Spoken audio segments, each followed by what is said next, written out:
أعوذ بالله من الشيطان الرجيم. بسم الله الرحمن الرحيم. ألف لام ميم. ذلك الكتاب لا ريب فيه هدى للمتقين الذين يؤمنون بالغيب ويقيمون الصلاة ومما رزقناهم ينفقون. سورہ فاتحہ کی تفسیر الحمدللہ ہماری مکمل ہو گئی تھی. اس وقت سورہ بقرہ کی ابتدائی آیات آپ کے سامنے تلاوت کی گئی ہے. اس سورت کا نام سورۃ البقرہ کیوں رکھا گیا؟ چونکہ احادیث اور آثار صحابہ میں جو تذکرہ ہے اس سورت کا وہ اسی نام سے ہے، سورۃ البقرہ ہی کے نام سے. اس بنیاد پر اس کا نام سورہ بقرہ ہے. البتہ ابن کثیر میں ایک روایت ہے جس میں بقر کہنے کی ممانعت منقول ہے، مگر محدثین کا کہنا یہ ہے کہ وہ روایت ناقابل اعتبار ہے. اس صورت میں 227 آیات ہیں، 6221 کلمات اور 25500 حروف ہیں اس صورت کے اندر، اور یہ بات تفسیر ابن کثیر میں بھی لکھی ہوئی ہے. سورہ بقرہ مدینہ طیبہ میں اس کا نزول ہوا. مدینہ طیبہ میں اس سورت کا نزول اگرچہ اس کی بعض آیات وہ ہے جو مکہ المکرمہ میں بھی نازل ہوا، مگر مفسرین کے طریقے اصول کے مطابق وہ بھی مدنی ہے. تو سورہ بقرہ قرآن کریم کی سب سے بڑی سورت ہے. مدینہ طیبہ میں اس کا نزول مختلف اوقات میں ہوا ہے، یک بارگی نہیں کہ ایک ہی مرتبہ میں مکمل اس کو نازل کر دیا گیا ہو، ایسا نہیں، بلکہ مختلف مواقع پر اس سورت کی آیتوں کا نزول ہوتا رہا. حتیٰ کہ بعض مفسرین نے یہ بھی لکھا کہ نبی کریم صلی اللہ علیہ وسلم کی آخری عمر میں فتح مکہ کے بعد نازل ہوئی ایک آیت، وَاتَّقُوا يَوْمًا تُرْجَعُونَ فِيهِ إِلَى اللَّهِ. اس کو یہ کہا گیا ہے کہ یہ قرآن کریم کی آخری آیت ہے جو سن 10 ہجری میں مینا میں نازل ہوئی تھی. اس آیت کے نازل ہونے کے بعد نبی کریم صلی اللہ علیہ وسلم 80 یا 90 دن بقید حیات رہے اور اس کے بعد آپ کا وصال ہو گیا تھا. اس سورت کے بڑے فضائل ہیں. علماء نے اس سورت کے فضائل پر مستقل کتابچے لکھے ہیں، مستقل، اور چنانچہ مفسرین کے ہاں مستقل اس کا تذکرہ مختلف اوراق کے اندر. چنانچہ آپ تفسیر کبیر رازی کو جب آپ پڑھیں گے تو وہاں دیکھیے صفحات کے صفحات اس کے فضائل پر لکھ ڈالے ہیں. بہرحال بہت سارے فضائل ہیں، مگر یہاں دو چند آپ کے سامنے ذکر کیے جاتے ہیں. ایک روایت میں ہے نبی کریم صلی اللہ علیہ وسلم نے ارشاد فرمایا کہ اس سورت کا پڑھنا جو ہے باعث برکت ہے، چھوڑنا باعث حسرت ہے، اور اہل باطل اس پر قابو نہیں پا سکتے. جو سورہ بقرہ کی تلاوت کرتا ہوگا تو اہل باطل اس پر قابو نہیں پا سکتے. تو اہل باطل سے مراد کون ہے؟ چنانچہ تفسیر قرطبی میں یہ لکھا ہوا ہے کہ اہل باطل سے مراد جادوگر. جو شخص اس سورت کے پڑھنے کا اہتمام کرے گا جادو اس پر اثر نہیں کر سکتا، اور جس پر جادو کا اثر ہوگا وہ اس سورت کی تلاوت کر کے اس کا پانی پیتا رہے اور دم کرتا رہے اپنے اوپر، تو اللہ تبارک و تعالی اس سورت کی برکت سے اس کے شہر کو دور فرما دیں گے. چنانچہ نبی کریم صلی اللہ علیہ وسلم کی روایت خود موجود ہے کہ جس گھر میں سورہ بقرہ پڑھی جائے شیطان وہاں سے بھاگ جاتا ہے. جس گھر میں سورہ بقرہ کی تلاوت ہوتی ہے شیطان اس گھر سے بھاگ جاتا ہے۔ نبی کریم صلی اللہ علیہ وسلم نے یہ بھی ارشاد فرمایا ہے کہ جہاں اس سورت کا نام سورۃ البقرہ ہے وہی سورت کا نام سنام القرآن یا ذروۃ القرآن بھی اس کا نام رکھا گیا۔ سنام کہتے ہیں یہ ذروہ، اونچی جگہ، ہر چیز کا اونچا حصہ۔ تو قرآن کریم میں سب سے یوں تو ہر قرآن کریم کی ہر آیت ہر سورت اپنے اندر ایک معنویت لیے ہوئے ہے اور وہ یقیناً فضائل سے وہ بھی خالی نہیں ہے، لیکن اس سورت کی فضیلت ہی بہت ہے، یعنی تمام صورتوں میں اعلیٰ صورت اور افضل صورت ہے۔ چنانچہ ایک روایت میں یہ بھی ہے کہ اس میں ایک آیت ایسی ہے جو قرآن کریم کی تمام آیتوں سے افضل اس کو قرار دیا گیا ہے، اور وہ کون سی آیت ہے؟ وہ ہے آیت الکرسی، وہ ہے آیت الکرسی۔ اور شیخ عبد القادر جیلانی علیہ رحمہ نے تحریر فرمایا ہے کہ آیت الکرسی میں اسم اعظم ہے، اللہ کا نام ہے، اسم اعظم کہتے ہیں اللہ کے نام کو، تو اسم اعظم جو ہے وہ آیت الکرسی میں ہے۔ یہ الگ بحث ہے کہ اسم اعظم کس چیز کا نام ہے۔ ایک مرتبہ شیخ عبد القادر جیلانی علیہ رحمہ سے کسی نے پوچھا کہ اسم اعظم، ایک شخص آیا کہ میں اسم اعظم آپ سے سیکھنا چاہتا ہوں، تو شیخ نے فرمایا کہ تم اسم اعظم سیکھنا چاہتے ہو کہ اچھا جو ہم کہیں گے وہ کرو گے؟ کہا بالکل کروں گا۔ کہنے لگا، شیخ نے کہا آؤ میرے ساتھ، تو شیخ اس کو لے گئے اور دریا کے کنارے پر پہنچ گئے اور فرمایا کہ جو ہم کہیں گے وہی کرنا پڑے گا آپ کو اگر آپ کو اسم اعظم سیکھنا ہے۔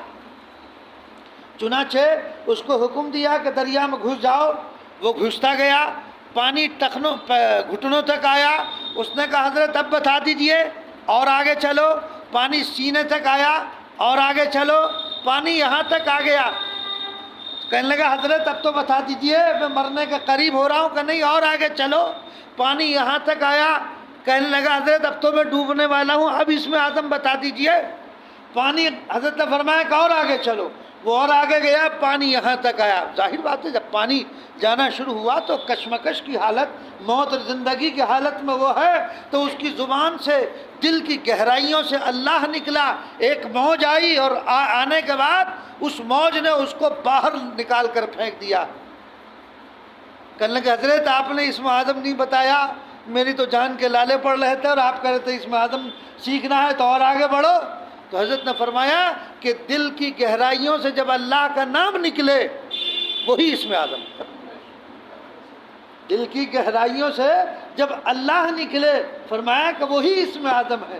بہرحال تو اس میں ایک آیت ایسی ہے جو تمام آیات قرآن میں اشرف اور افضل ہے، اور وہ آیت کون سی ہے؟ آیت الکرسی ہے۔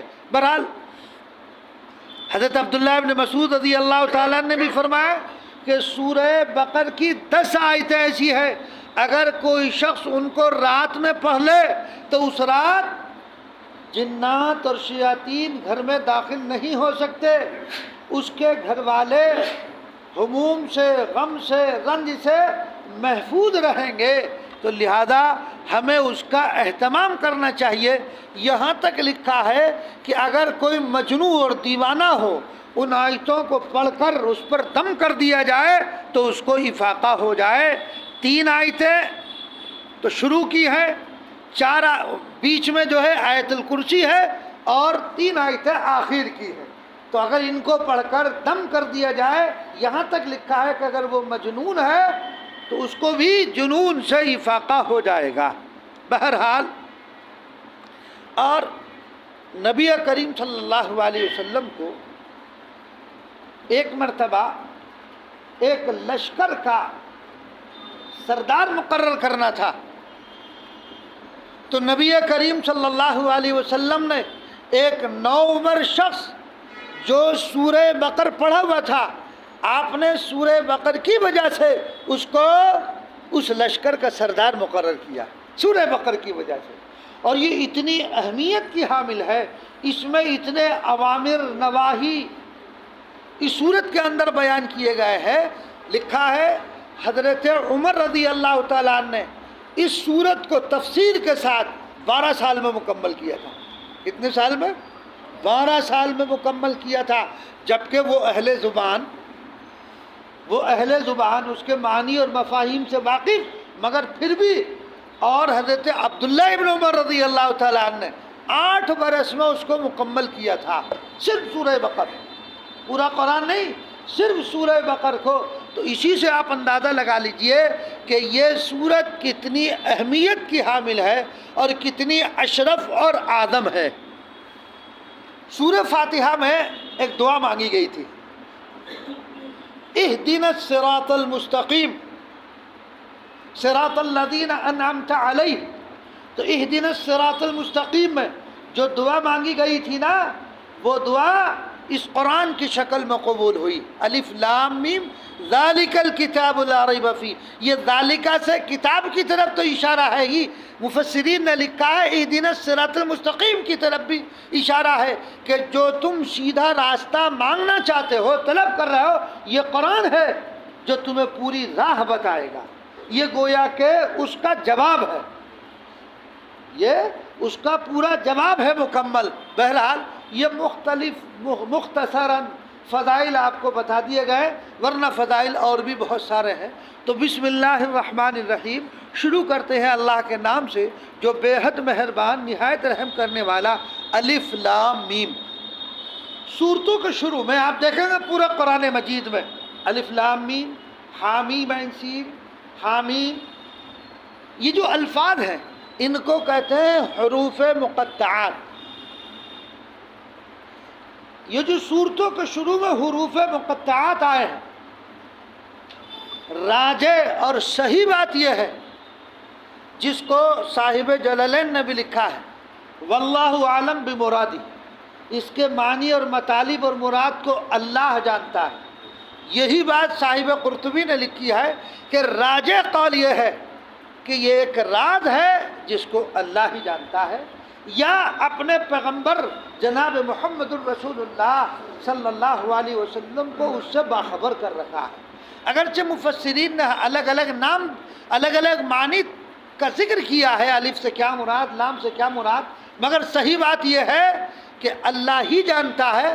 یہ اسرار من اسرار اللہ، اللہ کے رموز میں سے یہ بھی ایک رمز ہے۔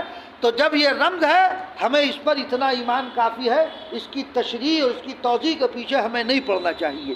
ذالک الکتاب لا ریب فیہ، اس کتاب میں کچھ شک نہیں، اس کتاب میں کچھ شک نہیں۔ دیکھو یہاں پر ذالک الکتاب، یہ کتاب، حالانکہ ذالکہ جو ہے یہ اس میں اشارہ بعید کے لیے آتا ہے، دور کے لیے اشارہ۔ جب آپ کو دور کسی اشارہ کرنا ہو تو وہاں ذالکہ کہا ہے، لیکن یہاں تو قریب کے لیے ذالک الکتاب، کتاب تو قریب ہے، دور نہیں ہے، تو یہاں جو ہے ذالکہ لایا گیا ہے کتاب کے لیے۔ کتاب آپ کے سامنے موجود ہے، دور نہیں ہے۔ اس کے مختلف جوابات ہیں، ان تمام کی ضرورت نہیں، اس کی رفعت شان کی وجہ سے قرآن کریم اتنا معظم اور اتنا بلند و بالا یہ کتاب ہے جو آپ کے سامنے ہے، یعنی اس کی رفعت کی وجہ سے، بلندی کی وجہ سے، گویا کہ وہ ایسی ہے جیسا کہ آپ کے قریب ہے۔ کتاب سے مراد تمام مفسرین کا اتفاق ہے کہ یہاں قرآن مقدس مراد ہے۔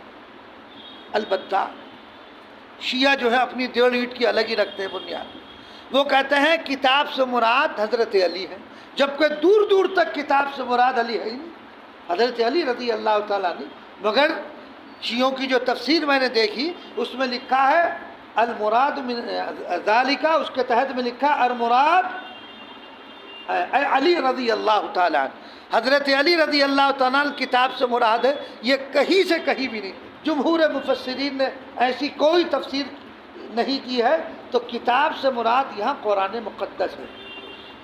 تو یہ کتاب، یہ آیت جس پس منظر میں نازل ہوئی ہے، مختصراً میں آپ کو بتا دوں،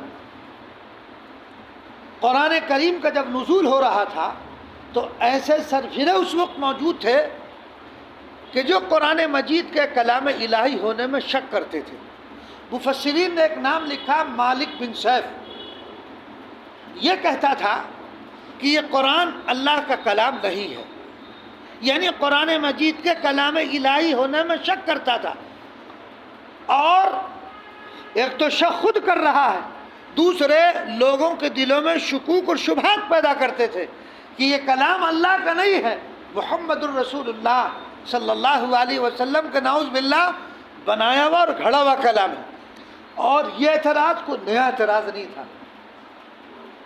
موسیٰ علیہ السلام کو جب اللہ تبارک و تعالیٰ نے توریت عنایت فرمائی تو کوہ طور پر بلایا، اور جب کتاب لے کر آئے تو کیا کہا تھا؟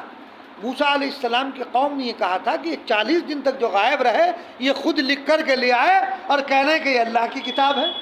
یہ کوئی نئی بات نہیں تھی، ایسے لوگ ہر وقت موجود رہتے ہیں، ایسے سرفرے ہر وقت موجود رہتے ہیں۔ تو نبی کریم صلی اللہ علیہ وسلم پر قرآن نازل ہو رہا ہے تو اس وقت بھی ایسے افراد موجود ہیں جو قرآن مجید کا انکار کر رہے ہیں یا اس کے کلام الہی ہونے میں شک کر رہے ہیں۔ تو اللہ تبارک و تعالی نے اس آیت شریفہ کو نازل فرما کر ان کے شکوک اور شبہات کی نفی فرما دی۔ یہ جو کتاب ہے یہ منزل من السماء ہے، منزل من اللہ ہے، اللہ کی طرف سے نازل کردہ یہ کتاب ہے، اور یہ کتاب محمد الرسول اللہ صلی اللہ علیہ وسلم اپنی طرف سے اس کو پیش نہیں کر رہے ہیں، بلکہ یہ ہماری طرف سے نازل کردہ کتاب۔ موسیٰ علیہ وہاں تو مان بھی لیا، پھر بھی انکار کیا۔ موسیٰ علیہ السلام کی قوم تو ایسی تھی، انہوں نے کیا کہا؟ جب موسیٰ علیہ السلام نے آ کے بتایا نا کہ یہ کتاب اللہ کی ہے اور اللہ نے یہ مجھے کتاب عطا فرمائی ہے، تو وہ عجیب قوم تھی موسیٰ علیہ السلام کی، عجیب ٹیڑھی قوم۔ کہنے لگے موسیٰ ہم تو اس طرح نہیں مانتے، ہمیں تو اللہ ہمارے سامنے آ کر کہے کہ یہ کتاب میں نے دی ہے تب ہم مانیں گے، ورنہ نہیں مان سکتے۔ موسیٰ علیہ السلام نے بہت سمجھایا قوم کو، مگر قوم کی سمجھ میں بات نہیں آئی۔ اللہ تبارک و تعالیٰ سے ہم کلام ہوئے، موسیٰ علیہ السلام کو حکم ہوا کہ موسیٰ اپنی قوم میں سے 70 آدمیوں کا انتخاب کر لو۔ وہ 70 آدمیوں کو کوہ طور پر لے کر گئے، اور جب کوہ طور پر پہنچے، یعنی اس بات کی تصدیق کے لیے کہ یہ اللہ کی کتاب ہے، کوہ طور پر جب پہنچے تو اب وہاں سے ہر 4 جانب سے یہ آواز آ رہی تھی کہ جو توریت موسیٰ علیہ السلام کو عنایت کی گئی ہے یہ اللہ کی طرف سے نازل کردہ کتاب ہے، موسیٰ علیہ السلام نے خود نہیں لکھا۔ تو وہ پتہ کیا کہہ رہے تھے وہ 70 آدمی؟ اے موسیٰ ہو سکتا ہے جنات بٹھا رکھے ہو تم نے، ان کی آوازیں آ رہی ہو، اللہ ہم سے آ کر کے کہے۔ چنانچہ نتیجہ کیا ہوا؟ ایک بجلی آئی، ایک اللہ کی طرف سے ایک بجلی، اور ان تمام نے ان 70 کو جلا ڈالا، خاکستر کر دیا۔ موسیٰ علیہ السلام سجدے میں گر گئے، اللہ تبارک و تعالیٰ سے دعا کی، اے اللہ ایک قبطی کا مکہ مار دیا تھا موسیٰ علیہ السلام نے، تو ایک مکہ جو مارا تھا وہ مر گیا تھا۔ تو موسیٰ علیہ السلام اللہ سے عرض کرنے لگے، اے اللہ ایک قبطی کا مکہ لگا تھا وہ نبٹ گیا تھا، میں اگر قوم کی طرف جاؤں گا تو قوم یہ کہے گی کہ 70 کو موسیٰ نے نپٹا دیا، تو اس لیے اے اللہ ان کو زندہ کر دیجیے۔ خیر دعا کی، خداوند قدوس نے ان تمام کو زندہ کر دیا۔ چونکہ موت و حیات تو اللہ کے اختیار میں ہے، وہ اگر کسی کو خاکستر کر دے تو اسی سے اس کے اندر حیات بھی پیدا کر سکتا ہے، اسی کو وہ زندہ کر سکتا ہے۔ تو اللہ ہی خالق اور مالک ہے، زندہ کر دیا۔ اب آپ ہی دیکھیں کیسے لوگ تھے، وہ زندہ ہو گئے، اپنے آپ کو مردہ، مر گئے تھے وہ زندہ ہو گئے۔ تو آدمی کو ایمان لے آنا چاہیے۔ جب واپس قوم کی طرف پہنچے تو پتہ کیا کہا؟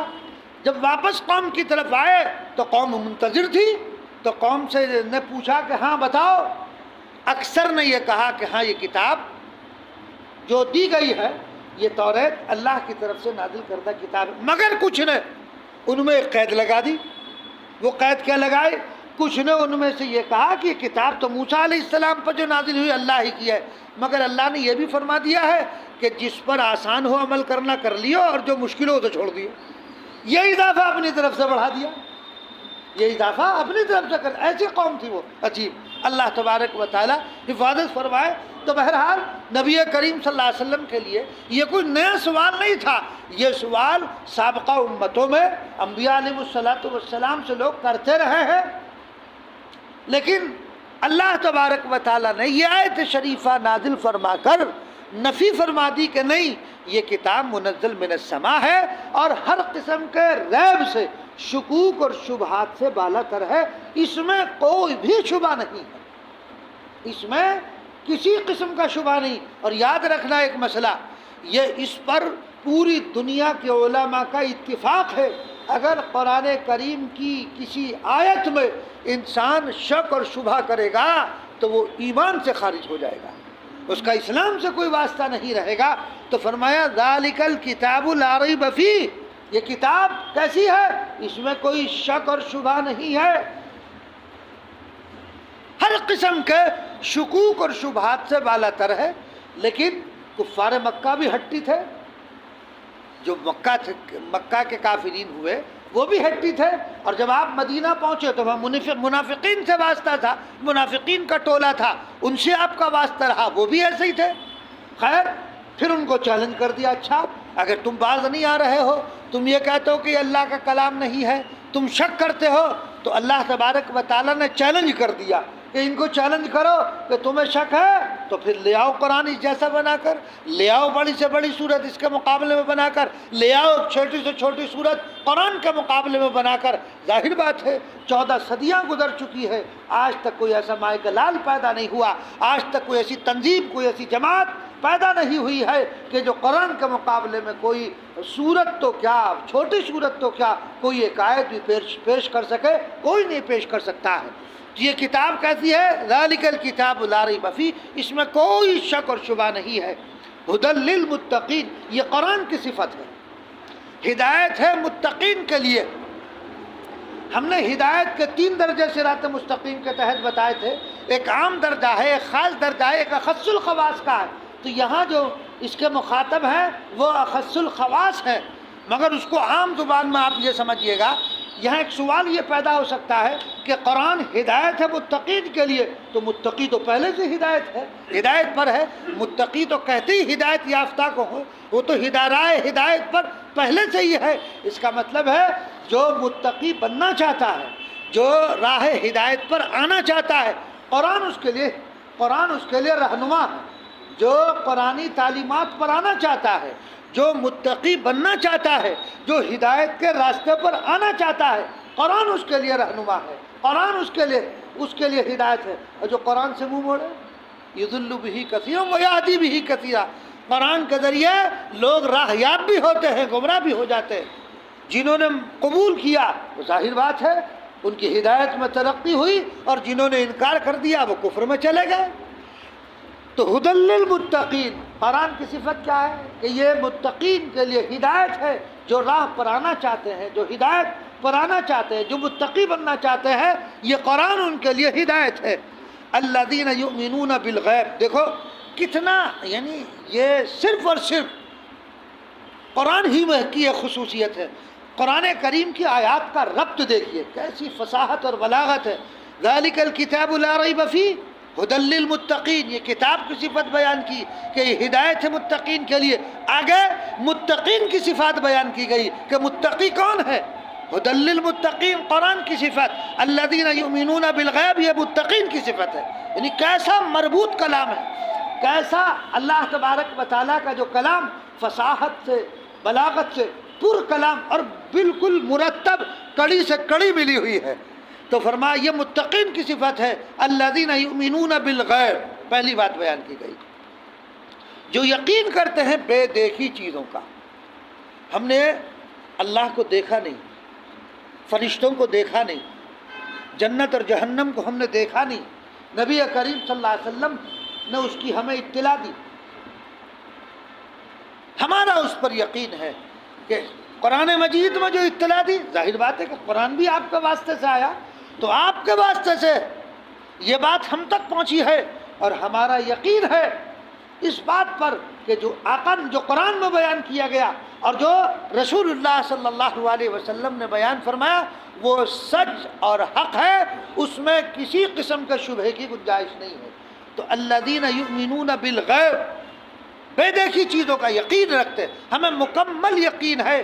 ہم نے جن چیزوں کو دیکھا نہیں، نبی کریم صلی اللہ علیہ وسلم نے ایک مرتبہ صحابہ کرام رضی اللہ عنہ اجمعین سے فرمایا، بتاؤ سب سے عجیب تر ایمان کس کا ہے؟ صحابہ نے کہا ہمارا۔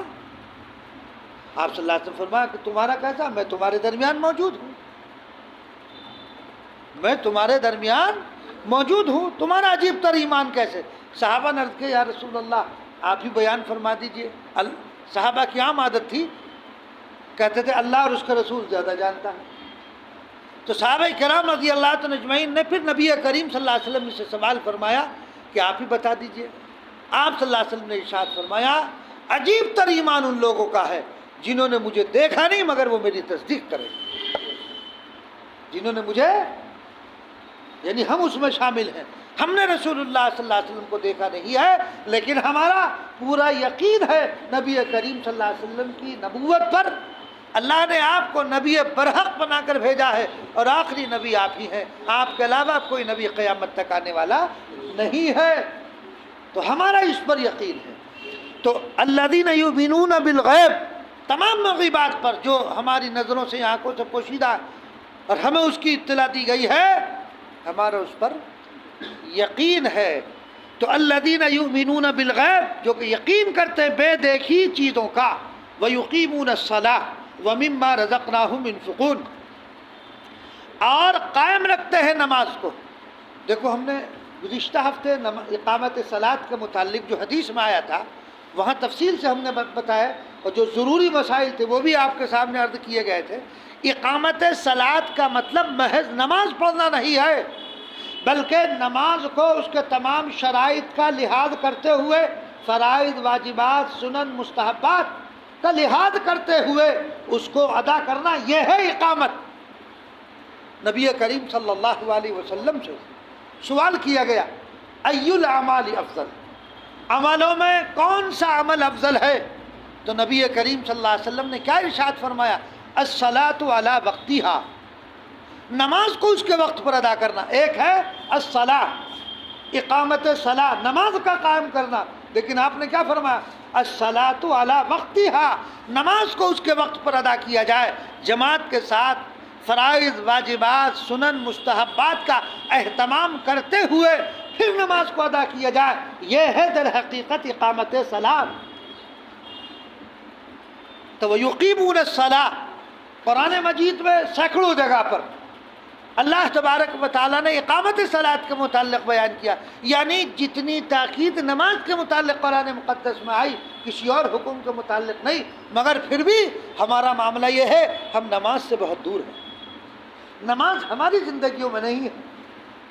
اور چیزوں کو تو چھوڑ دیجئے، جو نماز جو اہم ترین عبادت ہے، جس کی قیامت میں سب سے پہلے پوچھ ہوگی، ہمارا عمل اسی کے سلسلے میں سست اور کوتاہی اس سلسلے میں بہت زیادہ ہے، یعنی اتنے حالات ہمارے اوپر آ رہے ہیں مگر پھر بھی ہمارے اندر اللہ کا کوئی خوف، کوئی ڈر پیدا نہیں ہو رہا، مساجدیں نمازیوں سے نہیں بھر رہی، صرف جمعے میں بھر جاتی ہے، جمعے کے علاوہ میں جو ہے وہی 1-2 صف ہے، وہی 3 صفیں ہیں، اور فجر میں اگر دیکھو تو 1 صف مشکل سے نظر آتی ہے۔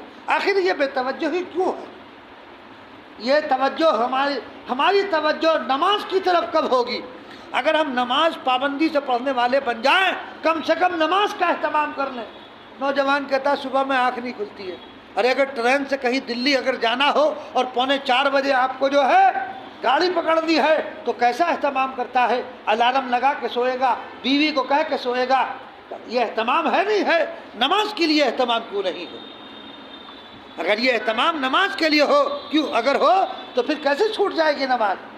کوتاہی ہے ہماری، کہ ہم تھوڑی سی ہمت کر لیں، ہمت کرے انسان تو کیا ہو نہیں سکتا، وہ کون سا عقدہ ہے جو واہ ہو نہیں سکتا، ہمت اگر کر لے تو سب کچھ حل ہو جائے گا، کوئی مشکل نہیں ہے، کوئی مشکل نہیں ہے۔ حضرت تھانوی رحمۃ اللہ علیہ سے کسی نے پوچھا تھا کہ تصوف کا حاصل کیا ہے، تو حضرت نے کیا فرمایا تھا؟ جس کام میں سستی پیدا ہو تم چستی پیدا کر لو، یہ حاصل ہے تصوف ہے۔ سستی کا مقابل ہے چستی، نماز میں سستی ہو رہی ہے تو چستی پیدا کرو اپنے اندر۔ چستی کیسے پیدا ہوگی؟ چستی کیسے پیدا ہوگی؟ مولانا ڈاکٹر عبدالحی صاحب رحمۃ اللہ علیہ نے لکھا ہے کہ میں جب تہجد میں اٹھنے کا شروع کیا ابتداءً تو سستی ہوتی تھی، تو میں کہتا تھا، نفس کو بہلاتا کہ چلو اٹھ کے بیٹھ جا، کوئی بات نہیں، تھوڑی دیر میں بیٹھا رہتا تھا تو سستی رہتی تھی، کہنے لگے چلو ذرا سا وضو کر لیتے ہیں، وضو میں کیا منٹ لگیں گے، تب وضو کے لیے آمادہ کر لیا، پھر کہتے کہ جب وضو کر ہی لیا تب 2 رکعت پڑھ لو۔ تو آدمی کو تھوڑا سا کرنا تو پڑے گا نا، کچھ نہ کچھ جو ہے ہمت تو خود کرنی پڑے گی۔ آج کل ایسی مشینیں ایجاد ہو گئی، روٹی کے لیے بھی مشینیں آ گئی، کھانا پکانے کی مشینیں بھی آ گئی ہے نا، لیکن لقمہ تو منہ میں لینا پڑے گا۔ اگر لقمہ بھی چلو مشین سے ڈال دیا تو اس کو منہ تو چلانا پڑے گا کم سے کم۔ بھائی ایسی مشینیں بھی آ گئی کہ لقمہ بنا کر آپ کے منہ میں ڈال دے تو منہ تو چلانا ہی پڑے گا، تو کم سے کم اتنا تو کر لو، منہ چلا لو، اگر نماز کے لیے تھوڑا سا چل دو، قدم بڑھاؤ، پھر اللہ کی طرف سے جو ہے مدد ہوگی۔ بہرحال تو وَيُقِيمُونَ الصَّلَاةَ، اقامت صلاۃ، یہ بڑا اہم فریضہ ہے، یہ ایسا اہم فریضہ ہے جو کسی حال میں معاف نہیں ہے۔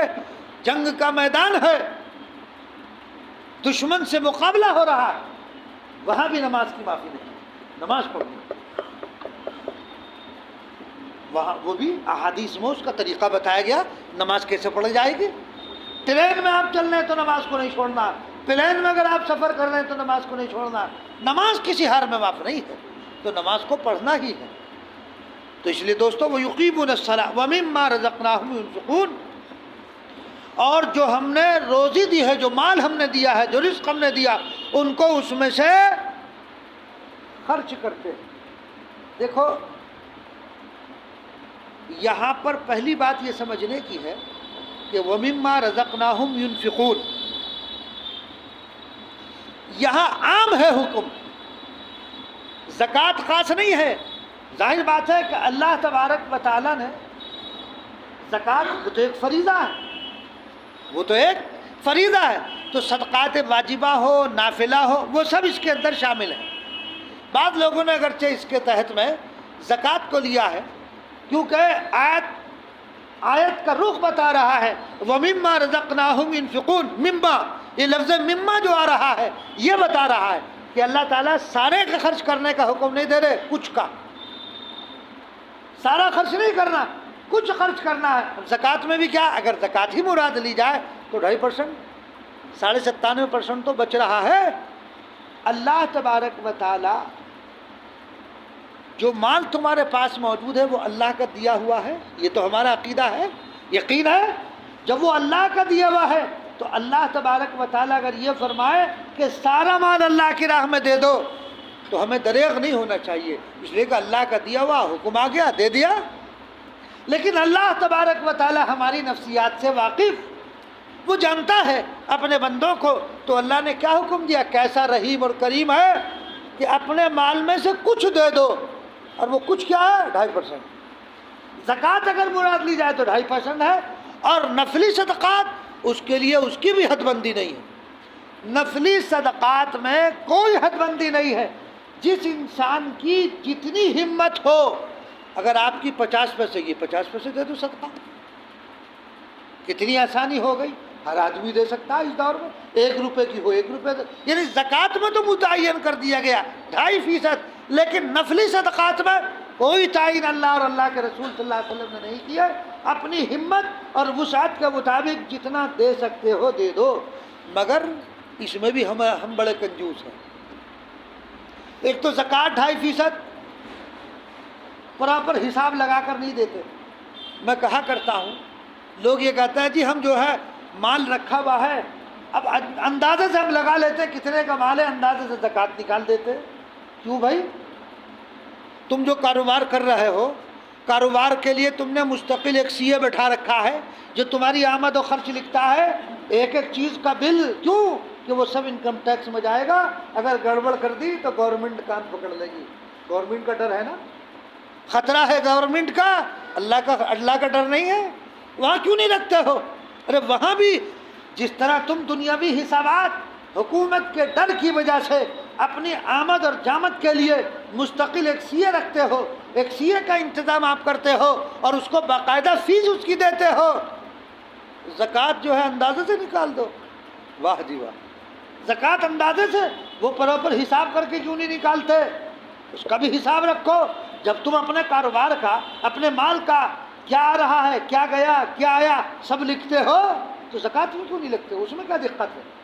کہ جی چھوٹی چھوٹی چیزوں کا، ارے بھائی چھوٹی چھوٹی چیزیں تمہارے بل میں موجود ہے، جو جا رہا وہ بھی بل میں موجود ہے، جو آ رہا وہ بھی بل میں موجود ہے، پھر زکوٰۃ کا حساب کیوں نہیں رکھتے ہو؟ زکوٰۃ کا حساب رکھو۔ ہمارے ایک دوست ہیں، بڑا کاروبار ہے ان کا، انہوں نے ایک سافٹ ویئر بنوایا زکوٰۃ کے نام سے، اس کا نام ہی زکوٰۃ ہے۔ یعنی دیکھو، جب آدمی کو فکر ہوتی ہے نا، جب فکر ہوتی ہے تو وہ یہ سوچتا ہے، اس نے زکوٰۃ کے نام سے ایک سافٹ ویئر ہی بنوا دیا، جو بھی بل کٹے گا، اسٹاک اس کے اس میں چڑھا ہوا ہے، بل کٹے گا تو زکوٰۃ کا جو 2.5% ہے وہ زکوٰۃ کے سافٹ ویئر میں چلا جائے گا۔ وہ سال کا جب آخر ہوتا ہے، وہ آخری پرچی دیکھ لیتے ہیں کتنا ہوا، وہ اتنی زکوٰۃ نکال کر دے دیتے ہیں۔ فکر ہے۔ اب ظاہر بات ہے کہ اب اس کو اتنا بڑا کاروبار، اب وہ اس کو حساب لگانے کے لیے بیٹھے تو مشکل ہوگا، لیکن انہوں نے ایک سافٹ ویئر بنوا دیا تاکہ دقت نہ ہو۔ بھئی جو آیا وہ بھی موجود ہے اسٹاک کی شکل میں، جو گیا اس کے بل کٹ رہے ہیں وہ بھی موجود ہے، تو اس کا 2.5% کٹ کے ایک طرف پہنچ جاتا ہے اس زکوٰۃ کے سافٹ ویئر کے اندر۔ تو اللہ تبارک و تعالیٰ جس کو توفیق دیتا ہے، جس کو یہ احساس دے، جس کو یہ درد دے، تو وہ کرتا ہے۔ تو اس لیے زکوٰۃ کا مکمل حساب رکھا کرو، اس میں ہرگز کوتاہی مت برتو، ایک ایک پیسے کی زکوٰۃ دیا کرو۔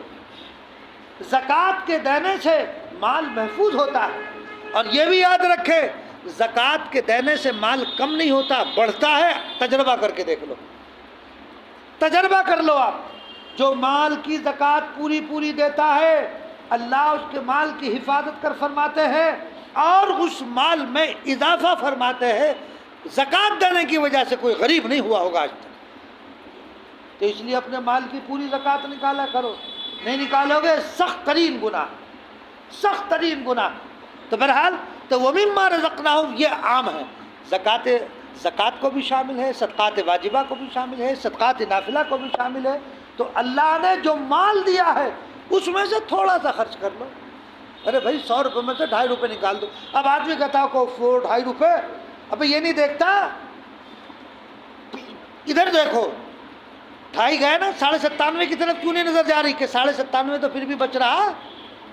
اگر اللہ کا حکم ہوتا سارا خرچ کرتا تو سارا کرنا چاہیے تھا، لیکن نہیں، اللہ نے 97.5 تمہیں بچا دیے۔ یہ دیکھو 97.5 بچ رہے نہیں بچ رہے۔ اور یہاں آپ کی انکم کتنی بھی ہو جائے، آپ کو ہر حال میں کیا کرنا، 2.5% ہی دینا ہے۔